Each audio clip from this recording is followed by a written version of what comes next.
Hindi na nagawang makatakbo ng dalawang empleyado ng karinderyang ito sa Barangay Silan, La Trinidad, Benguet matapos na matabunan ng makapal na lupa ang kainan sa kasagsagan ng malakas na ulan kahapon August 6. Batay sa investigasyon ng pulisya, ang mga biktima ay kinilalang sina Jerry Binayan Abuya, 61 anyos at Lemar Gawidenciano, 31 anyos, na pawang mga cook sa natabunang karinderya.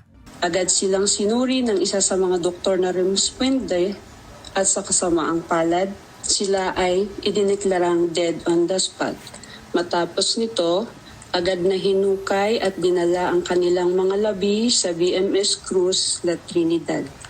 Sa mga larawang ibinahagi ng PNP Public Information Office, makikita na nawasak ang tindahan matapos na matabunan ng makapal na lupa. Samantala, nailigtas naman ng mga rescuer ang 85 anyos na si Dino Abuya na kasama ring natabunan sa insidente.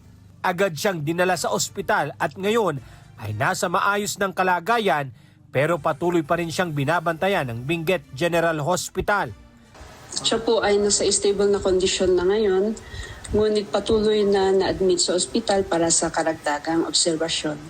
Patuloy namang pinag-iingat ng mga otoridad ang mga residente sa lugar dahil sa posibilidad ng muling pagguho ng lupa dahil sa mga pag-ulan. Ayon sa Police Regional Office Cordillera, nananatili silang nakaalerto at patuloy na nag-iikot sa mga komunidad upang magbigay ng agarang tulong sa mga apektado ng masamang panahon. Alan Manansala, Kumahataw sa Balita Ngayon.